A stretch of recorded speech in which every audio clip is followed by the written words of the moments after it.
ನಮಸ್ಕಾರ ಫೋಕಸ್ 18 ಗೆ ಸ್ವಾಗತ. ನಾನು ನವಿತಾ ಜೈನ್. ಮೇಕೆದಾಟು ಮಾಡೇ ಮಾಡ್ತೀವಿ, ಸಿಎಂ ಬೊಮ್ಮಾಯಿ ಮಹಾಶಪಥ. ಒಂದು ಇಟ್ಟಿಗೆ ಇಡಲೂ ಬಿಡಲ್ಲ.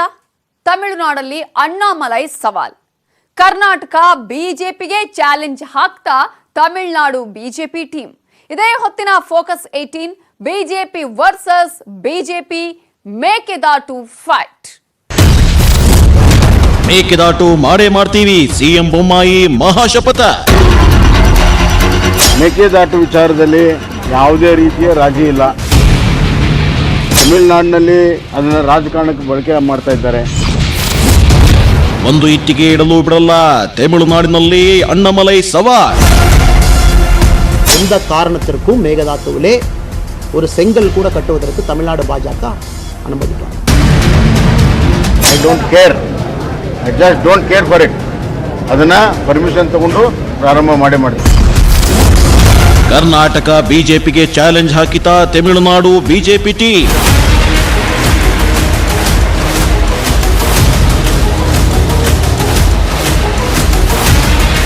ಬಸವರಾಜ ಬೊಮ್ಮಾಯಿ ರಾಜ್ಯದ ಹೊಸ ಸಿಎಂ ಆಗಿ ಪ್ರಮಾಣ ವಚನ ಸ್ವೀಕರಿಸಿದ್ದು ಆಯ್ತು, ಸಂಪುಟ ರಚಿಸಿದ್ದು ಆಯ್ತು. ಇನ್ನೇನಿದ್ರು ಆಡಳಿತ ಯಂತ್ರಕ್ಕೆ ಚುರುಕು ಮುಟ್ಟಿಸಬೇಕಾಗಿದೆ. ಹೀಗಾಗಿ ಸಂಪುಟ ಸಭೆ ನಡೆಸಿದ ಸಿಎಂ ಮಂತ್ರಿಗಳಿಗೆ ಕೋವಿಡ್ ಪ್ರವಾಹ ನಿರ್ವಹಣೆ ಕಡೆ ಹೆಚ್ಚು ಗಮನ ಹರಿಸಿ ಅಂತ ಹೇಳಿ ಸೂಚಿಸಿದ್ದಾರೆ. ಆದರೆ ಬೊಮ್ಮಾಯಿ ಸಾಹೇಬ್ರ ಮುಂದೆ ಬರೀ ಕೋವಿಡ್ ಮತ್ತು ಪ್ರವಾಹ ನಿರ್ವಹಣೆಯಷ್ಟೇ ಸವಾಲಾಗಿ ನಿಂತಿಲ್ಲ. ಇವುಗಳ ಜೊತೆಗೆ ಮೇಕೆದಾಟು ಯೋಜನೆ ಅತಿದೊಡ್ಡ ತಲೆನೋವಾಗಿ ಪರಿಣಮಿಸೋ ಸಾಧ್ಯತೆ ಇದೆ.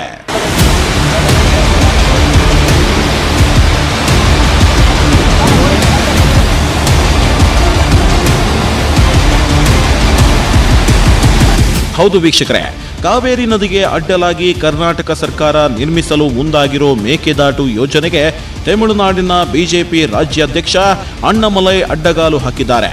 ಸೇತುವೆ ನಿರ್ಮಾಣಕ್ಕೆ ಒಂದೇ ಒಂದು ಇಟ್ಟಿಗೆಯನ್ನು ಇಡಲು ನಾವು ಬಿಡಲ್ಲ ಅಂತ ಹೇಳಿ ಕರ್ನಾಟಕದ ಮೇಲೆ ಗುಡುಗಿದ್ದಾರೆ. எந்த காரணத்திற்கும் மேகதாத்துவிலே ஒரு செங்கல் கூட கட்டுவதற்கு தமிழ்நாடு பாஜக அனுமதிக்காது. ತಮಿಳುನಾಡು ಬಿಜೆಪಿ ರಾಜ್ಯಾಧ್ಯಕ್ಷ ಅಣ್ಣಾಮಲೈ ಈ ಬಿಟ್ಟ ಬೆದರಿಕೆಗಳಿಗೆ ಜಗ್ಗೋ ಮಾತೇ ಇಲ್ಲ. ನಾವು ಮೇಕೆದಾಟು ಮಾಡೇ ಮಾಡ್ತೀವಿ ಅಂತ ಹೇಳಿ ಸಿಎಂ ಬೊಮ್ಮಾಯಿ ಮಹಾಶಪಥವನ್ನೇ ಮಾಡಿದ್ದಾರೆ. ಹಾಗಾದ್ರೆ ಮೇಕೆದಾಟು ಯೋಜನೆ ವಿಚಾರ ತಮಿಳುನಾಡು ಮತ್ತು ಕರ್ನಾಟಕದ ಬಿಜೆಪಿ ಪಕ್ಷಗಳ ಮಧ್ಯೆಯೇ ತಿಕ್ಕಾಟ ಶುರುವಾಗುತ್ತಾ? ಅಷ್ಟಕ್ಕೂ ಅಣ್ಣಾಮಲೈ ಮೇಕೆದಾಟು ಯೋಜನೆಯನ್ನ ವಿರೋಧಿಸುತ್ತಿರೋದಕ್ಕೆ. ಕರ್ನಾಟಕದಲ್ಲಿ ಮೇಕೆದಾಟು ಯೋಜನೆ ಶುರು ಮಾಡಿದ್ರೆ ತಮಿಳುನಾಡಿಗರಿಗೆ ಯಾಕೆ ಟೆನ್ಷನ್? ಅದನ್ನ ತಮಿಳುನಾಡು ಬಿಜೆಪಿ ರಾಜ್ಯಾಧ್ಯಕ್ಷರಾಗಿರೋ ಅಣ್ಣಾಮಲೈ ಅವರೇ ಹೇಳ್ತಾರೆ, ಕೇಳಿ. மேகதாத்துவிலே அணை கட்டக்கூடாது என்பது ಭಾರತೀಯ ಜನತಾ ಕಚ್ಚಿ ತಮಿಳುನಾಡಿನ ಮೇಕೆದಾಟು ಪ್ರದೇಶದಲ್ಲಿ ಕಾವೇರಿ ನದಿಗೆ ಅಡ್ಡಲಾಗಿ ಯಾವುದೇ ಕಾರಣಕ್ಕೂ ಕರ್ನಾಟಕ ಜಲಾಶಯ ನಿರ್ಮಾಣ ಮಾಡಬಾರದು ಅನ್ನೋದು ತಮಿಳುನಾಡು ಬಿಜೆಪಿಯ ಸ್ಪಷ್ಟ ಬೇಡಿಕೆ. ಜಲಾಶಯ ನಿರ್ಮಾಣ ಮಾಡುತ್ತೇವೆ ಎಂದು ಕರ್ನಾಟಕದ ನೂತನ ಸಿಎಂ ಹೇಳಿದ್ದಾರೆ. ಮೇಕೆದಾಟು ಯೋಜನೆಯಿಂದ ಕೆಳಹಂತದ ರಾಜ್ಯಗಳಿಗೆ ತೊಂದರೆ ಆಗಲಿದೆ ಎಂದು ಕೇಂದ್ರ ಜಲಸಂಪನ್ಮೂಲ ಸಚಿವರೇ ಹೇಳಿದ್ರು. ಬೊಮ್ಮಾಯಿ ನಿರ್ಧಾರ ಬದಲಿಸದಿರೋದು ಬೇಸರದ ಸಂಗತಿ ಹಾಗೂ ಖಂಡನೀಯ. ಹೀಗಾಗಿ ತಮಿಳುನಾಡು ಬಿಜೆಪಿಯು ಸಾಂಕೇತಿಕವಾಗಿ 10,000 ಕಾರ್ಮಿಕರೊಂದಿಗೆ ಒಂದು ದಿನದ ಉಪವಾಸ ಸತ್ಯಾಗ್ರಹ ನಡೆಸುತ್ತಿದೆ. ಹಾಗೂ ಏನಾದರೂ ಆಗಲಿ, ನಾವು ಮಾತ್ರ ಒಂದೇ ಒಂದು ಇಟ್ಟಿಗೆಯನ್ನು ಇಡಲು ಬಿಡಲ್ಲ. ಮೇಘದಾತುವಿலே ஒரு செங்கல் கூட கட்டுவதற்கு தமிழ்நாடு பாஜக ಅನುಮತಿ. ಕೇಳಿದ್ರಲ್ಲ, ಅಣ್ಣಾಮಲೈ ಹೇಳಿದ್ದನ್ನ. ಮೇಕೆದಾಟು ಜಲಾಶಯ ನಿರ್ಮಾಣ ಮಾಡುತ್ತೇವೆ ಅಂತ ಕರ್ನಾಟಕದ ನೂತನ ಸಿಎಂ ಹೇಳಿದ್ದಾರೆ. ಮೇಕೆದಾಟು ಯೋಜನೆಯಿಂದ ಕೆಳಹಂತದ ರಾಜ್ಯಗಳಿಗೆ ತೊಂದರೆ ಆಗಲಿದೆ ಅಂತ ಕೇಂದ್ರ ಜಲಸಂಪನ್ಮೂಲ ಸಚಿವರೇ ಹೇಳಿದ್ರು. ಬೊಮ್ಮಾಯಿ ನಿರ್ಧಾರ ಬದಲಿಸಿರೋದು ಬೇಸರದ ಸಂಗತಿ ಹಾಗೂ ಖಂಡನೀಯ. ಹೀಗಾಗಿ ತಮಿಳುನಾಡು ಬಿಜೆಪಿಯು ಸಾಂಕೇತಿಕವಾಗಿ 10,000 ಕಾರ್ಮಿಕರೊಂದಿಗೆ ಒಂದು ದಿನದ ಉಪವಾಸ ಸತ್ಯಾಗ್ರಹ ನಡೆಸಿದೆ. ಹಾಗೂ ಏನಾದರೂ ಆಗಲಿ, ನಾವು ಮಾತ್ರ ಒಂದೇ ಒಂದು ಇಟ್ಟಿಗೆಯನ್ನು ಇಡಲು ಬಿಡಲ್ಲ ಅಂತಿದ್ದಾರೆ ಅಣ್ಣಾಮಲೈ. ಇದಕ್ಕೆ ಸಿಎಂ ಬಸವರಾಜ ಬೊಮ್ಮಾಯಿ ಅವರು ಅಷ್ಟೇ ತೀಕ್ಷ್ಣವಾಗಿ ತಿರುಗೇಟು ಕೊಟ್ಟಿದ್ದಾರೆ.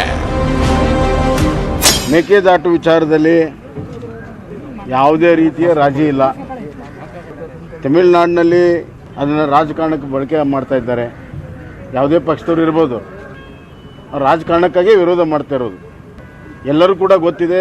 ಆ ಯೋಜನೆ ಕುಡಿಯೋ ನೀರು, ವಿದ್ಯುತ್ ಶಕ್ತಿ ಮತ್ತು ಡಿಸ್ಟ್ರೆಸ್ಸಲ್ಲಿ, ಕಷ್ಟ ಕಾಲದಲ್ಲಿ ನೀರನ್ನು ಹಂಚಿಕೆ ಮಾಡ್ಬೋದು ಅನ್ನುವಂಥದ್ದು ಎಲ್ಲರೂ ಕೂಡ ಗೊತ್ತಿದೆ. ಮೊನ್ನೆ ನಾನು ಜಲಶಕ್ತಿ ಮಂತ್ರಿಗಳಿಗೆ ಭೇಟಿಯಾಗಿ ನಮ್ಮ ಸಂಸದರ ನಿಯೋಗವೂ ಕೂಡ ಹೋಗಿ ಒತ್ತಾಯ ಮಾಡಿದ್ದೇವೆ. ಹೀಗೆ ತಮಿಳುನಾಡು ಬಿಜೆಪಿ ರಾಜಕೀಯ ಮಾಡುತ್ತಿದೆ ಅಂತ ಹೇಳಿರೋ ಸಿಎಂ ಬೊಮ್ಮಾಯಿ ಆದಷ್ಟು ಬೇಗ ಯೋಜನೆಗೆ ಡಿಪಿಆರ್ ಸಿಗುತ್ತೆ, ಬೇರೆ ಬೇರೆ ಕ್ಲಿಯರೆನ್ಸ್ ಕೂಡ ಸಿಗ್ತಾವೆ, ನಾವು ಕಾಮಗಾರಿ ಮಾಡೋದು ಶತಸಿದ್ಧ, ಅವರು ಪ್ರತಿಭಟನೆ ಮಾಡಿದ್ರು ಅದು ರಾಜಕೀಯ ಪ್ರತಿಭಟನೆ ಎಂದಿರೋ ಬೊಮ್ಮಾಯಿ ಅವರ ಬಗ್ಗೆ ಐ ಡೋಂಟ್ ಕೇರ್ ಅಂತ ಹೇಳಿ ಕಡ್ಡಿ ತುಂಡು ಮಾಡಿದಂತೆ ಹೇಳಿದ್ದಾರೆ. ಇದು ನೋಡಿ, ಒಂದು ಅಂತಾರಾಜ್ಯ ವಿವಾದ ಈಗಾಗಲೇ ಸೆಟ್ಲ್ ಆಗಿದೆ, ಟ್ರಿಬ್ಯುನಲ್ ಆಗಿದೆ. ಆ ಟ್ರಿಬ್ಯುನಲ್ ಕಾರ್ಯಗತ ಕೂಡ ಆಗ್ತಾ ಇದೆ ಆದೇಶ. ಇವತ್ತು ಹೆಚ್ಚುವರಿ ನೀರುಗಳನ್ನು ಹಿಡಿದು ಬೆಂಗಳೂರಿಗೆ ನೀರು ಕೊಡಬೇಕು ಅಂತ ಸುಪ್ರೀಂ ಕೋರ್ಟ್ ಹೇಳಿದೆ. ಸುಪ್ರೀಂ ಕೋರ್ಟಿನ ಆದೇಶದ ಅನ್ವಯ ಈ ಯೋಜನೆಯನ್ನು ಮಾಡಿದ್ದೇವೆ. ಇದೆಲ್ಲ ಗೊತ್ತಿದ್ದು ಕೂಡ ಅವ್ರು ಪ್ರತಿಭಟನೆ ಮಾಡ್ತಾರಂತಂದ್ರೆ ಒಂದು ಅದು ರಾಜಕೀಯವಾಗಿರುವಂಥದ್ದು. ಎರಡನೇದಾಗಿ I don't care, I just don't care for it.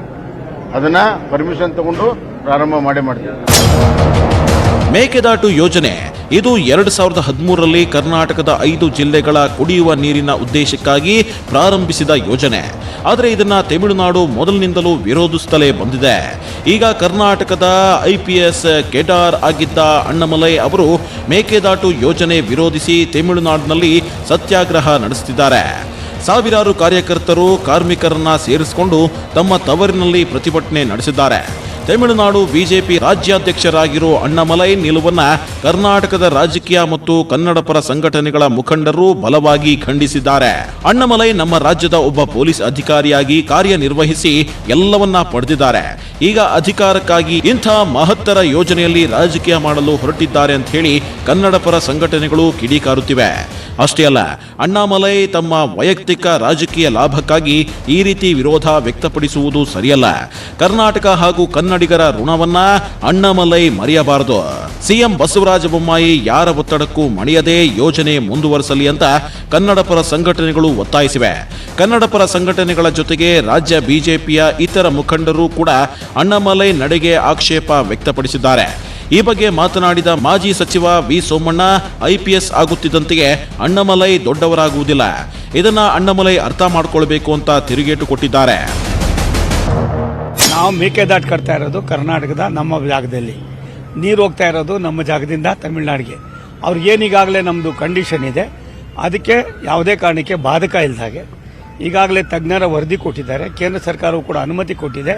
ತಾಂತ್ರಿಕ ವ್ಯವಸ್ಥೆಯಲ್ಲಿ ಸರಿಯಾಗಿದೆ ಅನ್ನೋದನ್ನು ತಿಳಿಸಿದ್ದಾರೆ. ಬೊಮ್ಮಾಯಿ ಸಾಹೇಬರು ನಾವು ನಮ್ಮ ಕೆಲಸವನ್ನು ಪ್ರಾರಂಭ ಮಾಡ್ತೀವಿ ಅನ್ನೋ ಮಾತನ್ನು ಹೇಳಿದ್ದಾರೆ. ಇನ್ನು ರಾಜ್ಯ ಬಿಜೆಪಿ ಉಪಾಧ್ಯಕ್ಷ BY ವಿಜಯೇಂದ್ರ ಅವರು ಅಣ್ಣಾಮಲೈ ನಡೆಗೆ ಅಚ್ಚರಿ ವ್ಯಕ್ತಪಡಿಸಿದ್ದಾರೆ. ಮೇಕೆದಾಟು ಯೋಜನೆ ನಮ್ಮ ಹಕ್ಕು ಎಂದು ಈ ಹಿಂದೆ ಯಡಿಯೂರಪ್ಪ ಅವರು ಸ್ಪಷ್ಟವಾಗಿ ಹೇಳಿದ್ದಾರೆ. ಇದನ್ನ ತಡೆಯಲು ಯಾರಿಗೂ ಸಾಧ್ಯವಿಲ್ಲ.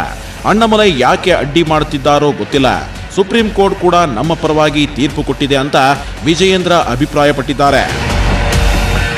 ಇವತ್ತು ಅಣ್ಣಾಮಲೈ ಅವರು ಯಾವ ಕಾರಣಕ್ಕೆ ಮಾಡ್ತಾ ಇದ್ದಾರೋ ನನಗಂತೂ ಗೊತ್ತಿಲ್ಲ. ಆದರೆ as for Karnataka is concern, ನಮ್ಮ ರಾಜ್ಯ ಸರ್ಕಾರದ ಒಂದು ಸ್ಪಷ್ಟತೆ ಇದೆ, ಇದು ನಮ್ಮ ಹಕ್ಕೇನಿದೆ. ಮತ್ತೆ ಸುಪ್ರೀಂ ಕೋರ್ಟ್ ಕೂಡ ಇದು ನಮ್ಮ ಪರವಾಗಿ ಇವತ್ತು ತೀರ್ಮಾನ ಕೊಟ್ಟಂತ ಸಂದರ್ಭದಲ್ಲಿ ಯಾವುದೇ ಕಾರಣಕ್ಕೂ ಏನೋ ಅಡ್ರು ಏನೂ ಇಲ್ಲ, ಇದು ಆಗ್ತದೆ ಅಂತಕ್ಕಂಥ ವಿಶ್ವಾಸ ನಮ್ಮೆಲ್ಲರೂ ಕೂಡ ಇದೆ.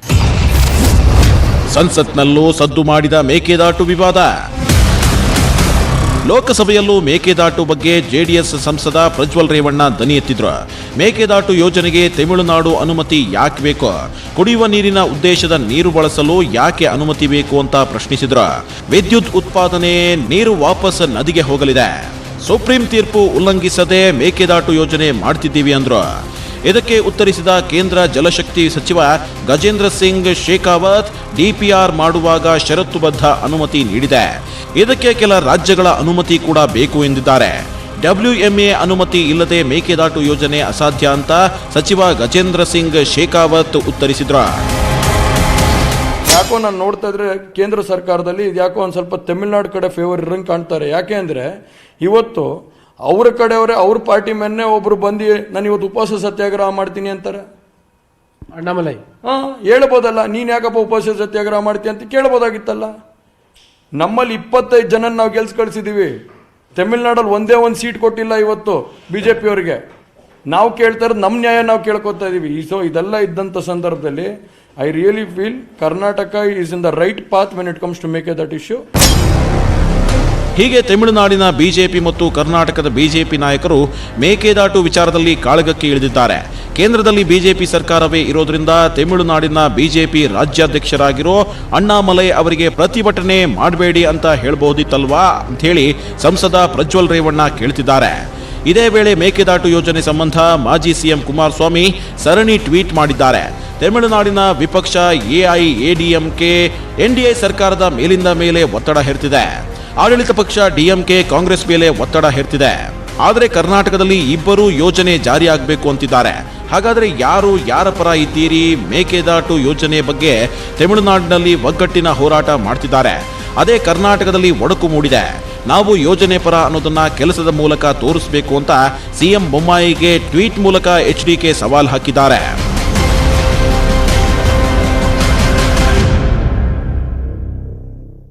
ಹಾಗಾದ್ರೆ ಏನಿದು BJP versus BJP Mekedatu fight? Karnataka ಬಿಜೆಪಿಗೆ ತಮಿಳುನಾಡು ಬಿಜೆಪಿ ಟೀಮ್ ಚಾಲೆಂಜ್ ಹಾಕಿರೋದು ಯಾಕೆ? ಕಹಾನಿ ಹಿಂದಿರೋ ಅಸಲಿ ಸತ್ಯ ಏನು ಅನ್ನೋದನ್ನ ತೋರಿಸ್ತೀವಿ. ಆದ್ರೆ ಅದಕ್ಕಿಂತ ಮೊದಲು ಸ್ಮಾಲ್ ಬ್ರೇಕ್.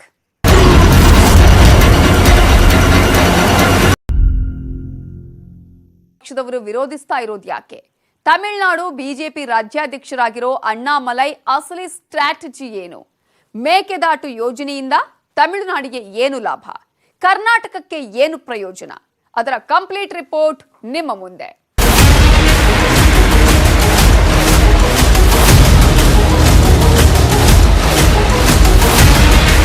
ಮೇಕೆದಾಟು ವಿವಾದ ಇಂದು ನೆನ್ನೆಯದಲ್ಲ. ಇದಕ್ಕೆ ಹಲವು ದಶಕಗಳ ಇತಿಹಾಸವಿದೆ. ಮೇಕೆದಾಟುವಿನಲ್ಲಿ ಅಣೆಕಟ್ಟು ಕಟ್ಟಬೇಕೆಂಬ ಪ್ರಸ್ತಾಪ 1952ರಲ್ಲೇ ಚಿಗುರು ಹೊಡೆದಿತ್ತು. ಆದರೆ ಕೆಲ ಕಾರಣಗಳಿಂದ ಈ ಯೋಜನೆಯನ್ನ ಸರ್ಕಾರ ಕೈಬಿಟ್ಟಿತು. 1996ರಲ್ಲಿ ಮೇಕೆದಾಟುವಿನಲ್ಲಿ ವಿದ್ಯುತ್ ಉತ್ಪಾದನೆ ಮಾಡುವ ಯೋಜನೆಯನ್ನ ರಾಜ್ಯ ಸರ್ಕಾರ ರೂಪಿಸಿ ಕೇಂದ್ರ ವಿದ್ಯುತ್ ಪ್ರಾಧಿಕಾರಕ್ಕೆ ಅನುಮೋದನೆಗೆ ಕಳಿಸಿಕೊಟ್ಟಿತು. ಆದರೆ ಇದೇ ಸಮಯದಲ್ಲಿ ಕಾವೇರಿ ವಿವಾದ ನ್ಯಾಯಾಧಿಕರಣ ಮುಂದೆ ಇದ್ದ ಕಾರಣ ಮೊದಲು ಈ ವಿವಾದವನ್ನ ಬಗೆಹರಿಸಿಕೊಳ್ಳಿ, ನಂತರ ಈ ವಿಚಾರವನ್ನ ಪ್ರಸ್ತಾಪ ಮಾಡಿ ಅಂತ ಹೇಳುವ ಮೂಲಕ ವಿದ್ಯುತ್ ಪ್ರಾಧಿಕಾರ ಉಪಾಯದಿಂದ ಜಾರಿಕೊಂಡಿತು. 2007ರಲ್ಲಿ ನ್ಯಾಯಾಧಿಕರಣ ಅಂತಿಮ ತೀರ್ಪು ಪ್ರಕಟಿಸಿದ ಬಳಿಕ ಮತ್ತೆ ಮೇಕೆದಾಟು ಯೋಜನೆ ಗರಿಗೆದರತೊಡಗಿತು. ಅಂತಿಮವಾಗಿ 2013ರಲ್ಲಿ ರಾಜ್ಯ ಸರ್ಕಾರ ಮೇಕೆದಾಟು ಯೋಜನೆ ನಿರ್ಮಿಸಲು ಮಹತ್ವದ ಹೆಜ್ಜೆ ಇಟ್ಟಿತು. ಆದರೆ ರಾಜ್ಯ ಸರ್ಕಾರ ಅಣೆಕಟ್ಟು ನಿರ್ಮಿಸಲು ಮುಂದಾಗ್ತಿದ್ದಂತೆ ಆಗಿನ ತಮಿಳುನಾಡು ಸಿಎಂ ಜಯಲಲಿತಾ ಕೇಂದ್ರದ ಮೊರೆ ಹೋಗಿ ಸುಪ್ರೀಂನಲ್ಲಿ ಮಧ್ಯಂತರ ಅರ್ಜಿ ಸಲ್ಲಿಸಿದ್ರು. ಅನಂತರ 2018ರಲ್ಲಿ ಸಮಗ್ರ ಯೋಜನಾ ವರದಿ ಅಂದ್ರೆ ಡಿಪಿಆರ್ ಸಿದ್ಧವಾಗೋ ಹೊತ್ತಿಗೆ ತಮಿಳುನಾಡಿನ ಅಂದಿನ ಸಿಎಂ ಪಳನಿಸ್ವಾಮಿ ನರೇಂದ್ರ ಮೋದಿ ಅವರಿಗೆ ಪತ್ರ ಬರೆದು ಯೋಜನೆಗೆ ಅನುಮತಿ ನೀಡಬಾರದು ಅಂತ ಮನವಿ ಮಾಡಿಕೊಂಡಿದ್ರು. ಆದ್ರೀಗ ಮೇಕೆದಾಟು ಯೋಜನೆಗೆ ಎಲ್ಲಾ ಸಿದ್ಧತೆ ನಡೆಯುತ್ತಿದ್ದು ತಮಿಳುನಾಡಿನ ಬಿಜೆಪಿ ರಾಜ್ಯಾಧ್ಯಕ್ಷರಾಗಿರೋ ಅಣ್ಣಾಮಲೈ ಅಡ್ಡಗಾಲು ಹಾಕ್ತಿದ್ದಾರೆ. ಕಾವೇರಿ ಜಲಾನಯನ ಪ್ರದೇಶದಲ್ಲಿ ಯಾವುದೇ ಕಾಮಗಾರಿ ಕೈಗೊಳ್ಳುವ ಮುನ್ನ 2 ರಾಜ್ಯಗಳ ಅನುಮತಿ ಪಡೆಯಬೇಕು. ಆದರೆ ಕರ್ನಾಟಕ ತಮಿಳುನಾಡಿಗೆ ಯಾವುದೇ ಮಾಹಿತಿ ನೀಡದೆ ಮೇಕೆದಾಟು ಯೋಜನೆ ಆರಂಭಿಸುತ್ತಿದೆ ಅನ್ನೋದು ತಮಿಳುನಾಡಿನ ವಾದ. ಅಷ್ಟೇ ಅಲ್ಲ, ಮೇಕೆದಾಟಿನಲ್ಲಿ ಅಣೆಕಟ್ಟು ನಿರ್ಮಿಸಿದರೆ ತಮಿಳುನಾಡಿನ ರೈತರ ಬೆಳೆಗಳಿಗೆ ನೀರು ಕೊರತೆಯಾಗುತ್ತೆ ಅನ್ನೋದು ತಮಿಳುನಾಡಿನ ವಾದ. ಆದರೆ ಕರ್ನಾಟಕ ಅಣೆಕಟ್ಟು ಕಟ್ಟುತ್ತಿರೋದು ನೀರಾವರಿಗಲ್ಲ, ಕುಡಿಯುವ ನೀರಿಗಾಗಿ. ಈ ಬಗ್ಗೆ ಸ್ಪಷ್ಟನೆ ಕೊಟ್ಟಿದ್ದ ಕರ್ನಾಟಕ ಸರ್ಕಾರ ಪ್ರತಿ ತಿಂಗಳು ತಮಿಳುನಾಡಿಗೆ ಇಂತಿಷ್ಟು ಪ್ರಮಾಣದಲ್ಲಿ ನೀರು ಹರಿಸಬೇಕು ಅಂತ ತಿಳಿಸಲಾಗಿದೆ. ಮಳೆಗಾಲದ ಸಂದರ್ಭದಲ್ಲಿ ಹೆಚ್ಚು ನೀರು ಹರಿದು ಹೋಗುತ್ತದೆ. ಅಂತಹ ಸಂದರ್ಭದಲ್ಲಿ ನೀರನ್ನ ಜಲಾಶಯದಲ್ಲಿ ಸಂಗ್ರಹಿಸಿ ಯೋಜನೆಗೆ ಬಳಸಿಕೊಳ್ಳಲಾಗುವುದು. ಇದರಿಂದ ಕಾವೇರಿ ತೀರ್ಪಿನ ಉಲ್ಲಂಘನೆ ಆಗುವುದಿಲ್ಲ ಅಂತ ಸ್ಪಷ್ಟನೆ ನೀಡಿತು. ಆದರೂ ತಮಿಳುನಾಡಿನ ಸರ್ಕಾರ ಮತ್ತು ಅಲ್ಲಿನ ರಾಜಕೀಯ ಪಕ್ಷಗಳು ಮೇಕೆದಾಟು ವಿಚಾರವನ್ನ ರಾಜಕೀಯ ಲಾಭಕ್ಕಾಗಿ ಬಳಸಿಕೊಳ್ತಿವೆ. ಆ ನಿಟ್ಟಿನಲ್ಲಿ ಈಗ ಅಣ್ಣಾಮಲೈ ಸರದಿ ಬಂದಿದೆ ಅಷ್ಟೇ.